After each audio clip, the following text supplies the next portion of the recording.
the work that you've done in seminary, with your doctoral work in the area of theology and manuscripts, what got you interested in the Bible? I realized that I was engaging with a lot of people, with Muslims, with Mormons, with Jehovah's Witnesses, skeptics of all different stripes. All of them would resort to some sort of, well, that sounds great, Wes, but all you're relying on is the Bible. That's your foundation. And you can't trust that. All you have are translations of translations of translations. All you have are error-ridden copies. You don't even know if you have the right books. You're reading Matthew, Mark, Luke, and John, but have you ever heard of the Gospel of Thomas? And so I realized that that was a genuine critique if it was true. If that was true, I'm staking my entire life on the person of Jesus. And where do I find the information about Jesus?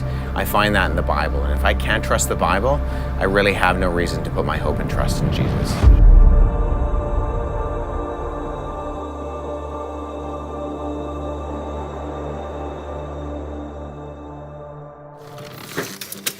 Hey, Andy Steiger here. What's up? We are on our way to the airport, heading to Egypt to talk about the Bible. There's a lot of confusion about the Bible, what it is, where it came from, can we trust it? Because the Bible didn't always look like this. The word Bible comes from the Greek word for books. But where did this mini ancient library of books come from? What we called a Bible was put together over 1,600 years on 3 continents by close to 40 authors in 3 different languages. Some of its writers were kings, others teachers, shepherds, and fishermen.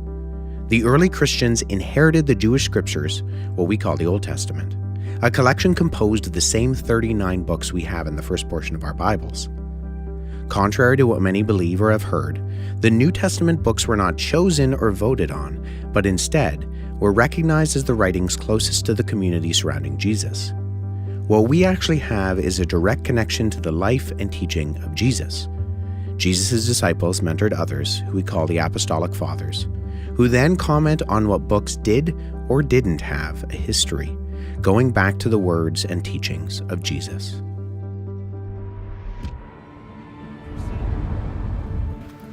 So Wes, why are we going to Egypt to talk about the Bible? I think a lot of people would assume that we'd be going to Israel. Yeah, you know, if you're talking about the content of the Bible, where the events actually took place, then you're going to go to Israel. But if you're talking about the text of the Bible, the earliest copies of those that we have come from Egypt.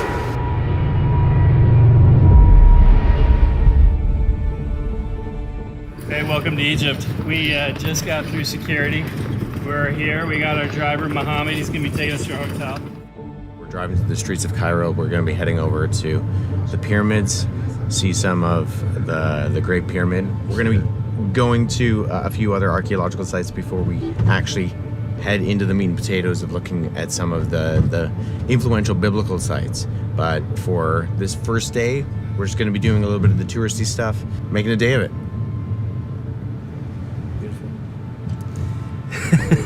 Welcome to Egypt. Be careful with the camels in Egypt. They're ferocious. It's just beautiful out here today. The sun's out, it's hot, a little bit sweaty. Having an incredible time here in Egypt. Egypt has thousands of years of history with one of the world's oldest civilizations, a past that has direct crossover with stories we read about in the Bible. From Joseph and Moses to Jesus himself spending time here as an infant. But it's not just pyramids and pharaohs' tombs that make archaeology in this country so significant. Egypt lays claim to another title. Because of its dry climate and the fact that the papyrus plant, used as writing material in the ancient world, grew almost exclusively here, Egypt ends up being where the vast majority of our earliest surviving biblical manuscripts come from. But other books were also found, ones that claimed to be Christian, but that the earliest church condemned. Egypt is a key location in exploring the story of this library of ancient books that we call the Bible. Given its fame, there's no surprise the Bible has held its share of controversy. Occasionally, we hear confusing narratives surrounding its origins, accounts of scandal, suppression, and rewriting. Stories of lost books and wild conspiracies still make news headlines 2,000 years later. To be a lost gospel. Story about the lost gospel. I'm holding the lost Gospel of Thomas. Do these new readings finally prove that Jesus and Mary Magdalene were married? These clickbait headlines leave many questions. Can I really trust the Bible?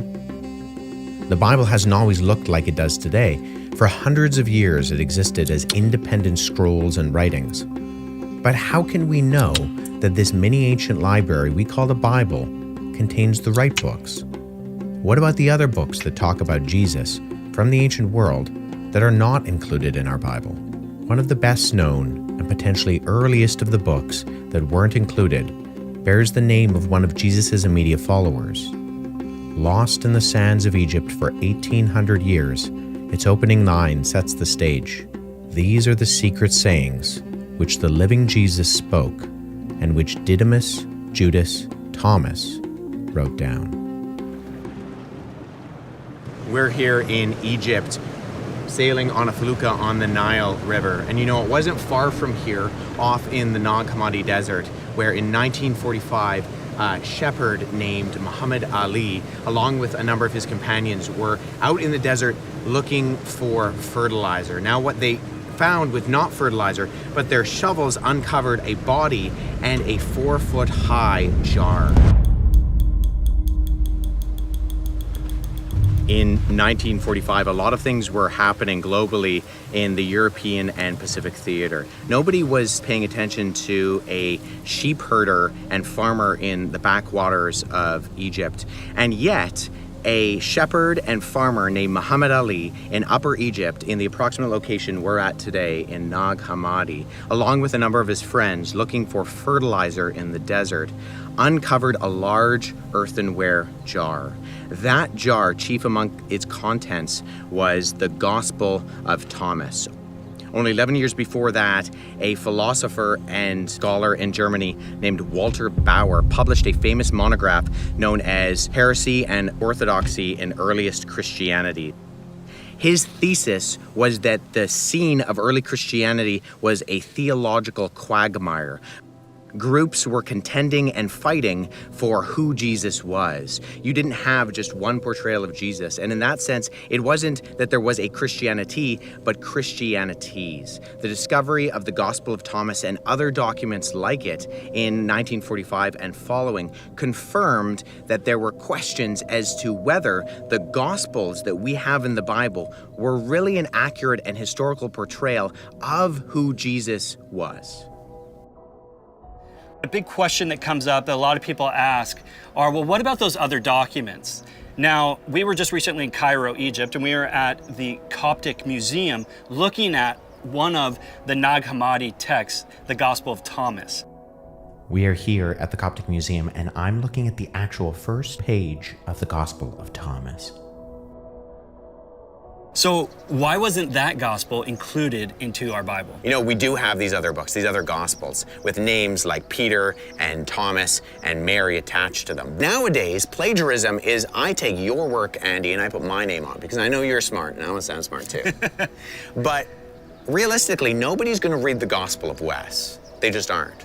However, the early Christians knew who people like Peter and James and John were. And so instead of taking your work and putting my name on, I'm going to take my work, I'm going to take my ideas and my ideologies and concepts, and I'm going to put your name on it.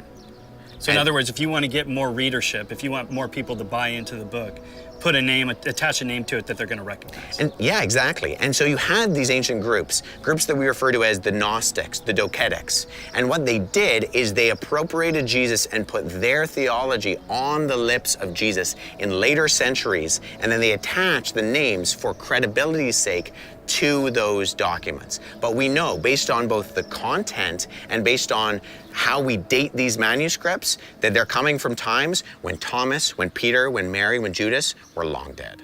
Many ancient texts like the Nag Hammadi Library ended up in small villages in rural Egypt, found by farmers and in some cases archaeologists. Documents like the Gospel of Thomas, Philip, and Judas found their origins with a number of mystic religious sects from across the ancient world. We're here in the desert of Egypt, not far from Al-Qasr. And we are quite literally in the middle of nowhere. It's beautiful, it's very hot, and there are no tourists here. We're in this lodge, and we are the only guests, I'm sure the only guests they've seen in a very long time. After they discovered the Nag Hammadi library in the desert, Muhammad Ali and his brother brought the documents here to Al-Qasr, the oasis in the desert. Not knowing what they really were, some were burned and destroyed, while others were collected and eventually got in the hands of antiquity dealers.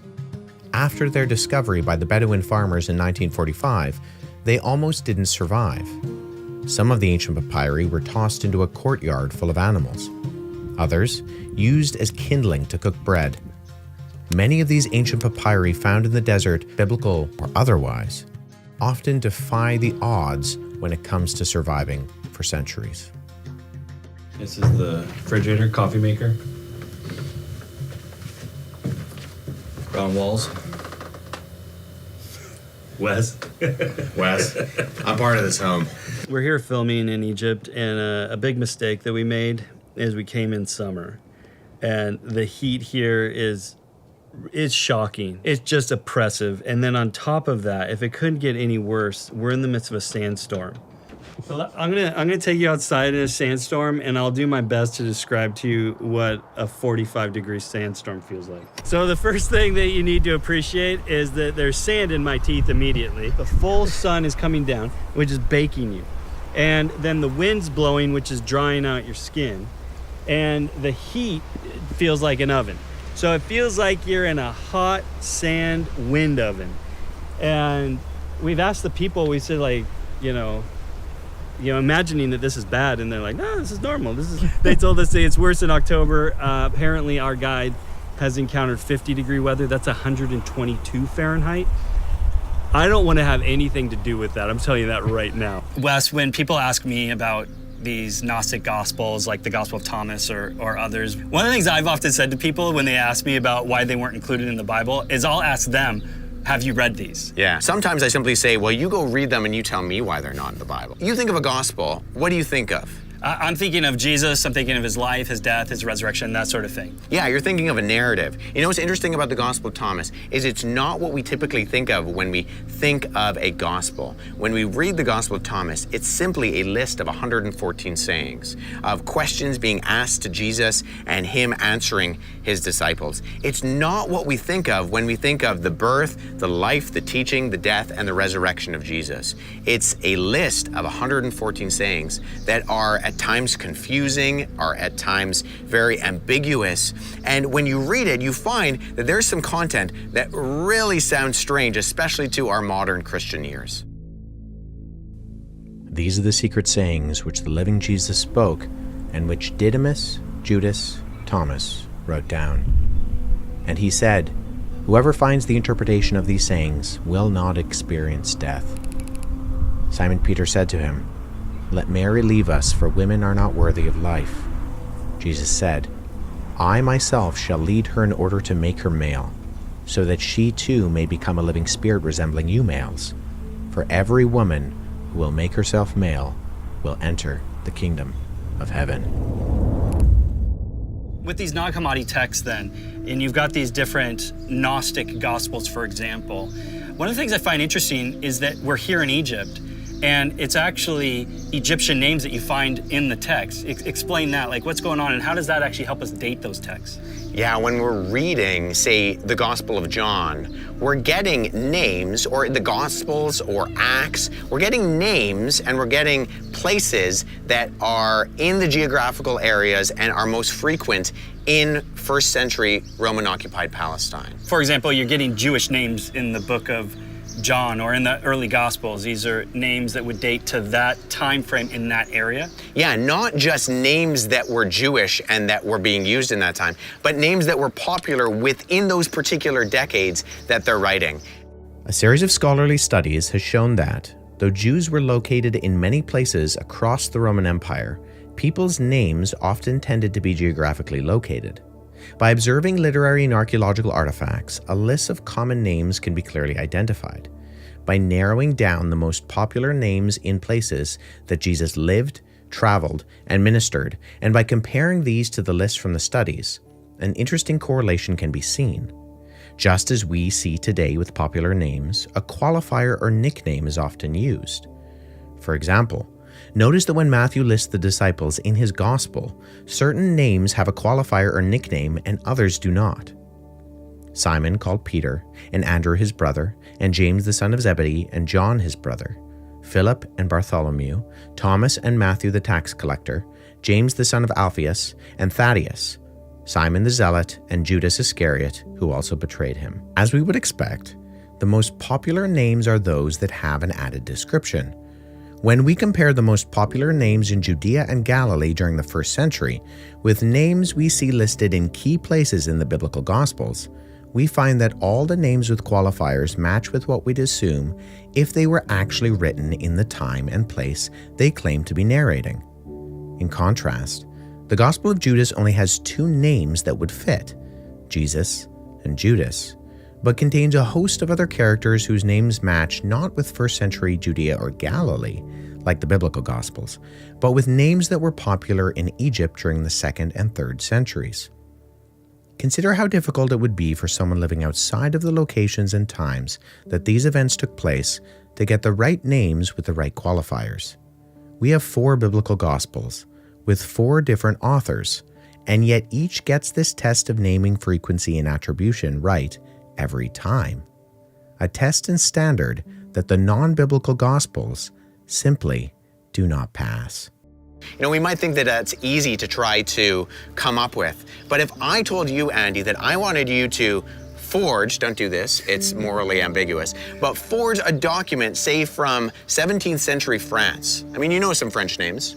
Jean-Claude. Not a lot. Okay. Jean-Claude, Francois. Jacques Cousteau. Right. What are the chances, though, you forged that document on my behalf and you got the exact names that were right in that century in France, or even in like a city like Paris? I want you to forge this document from 17th century Paris. Well, that's actually a lot harder than you might think, because names change in popularity from decade to decade, even year to year. And the interesting thing is, when we look at the Gospels and Acts, we find that the popularity of those names in those geographical areas, in those centuries and decades, corresponds exactly to what we should be seeing if that is exactly when it was written. Given the evidence for the books that did end up in our Bible, and specifically the Gospels, we can have confidence that those books are the ones that should be included. In comparison to books like the Nag Hammadi Gospel of Thomas that really don't have any credibility to accurately portray the historical Jesus and hold on to true legitimacy as being included within the scriptural canon, our Bible stands true as a collection of books that should in fact be there. But granting that we have the right books, we also have to admit that we're standing 2,000 years after even the most recent of them was written. How do we know that even if those Gospels are supposed to be in our Bible, that we actually have the words that the authors of those Gospels wrote? What confidence do we have that the words contained in the Bible, and specifically the New Testament, haven't been tampered with, changed, and adapted over the last 2,000 years? The answer to that question can also be found buried in the sands of Egypt.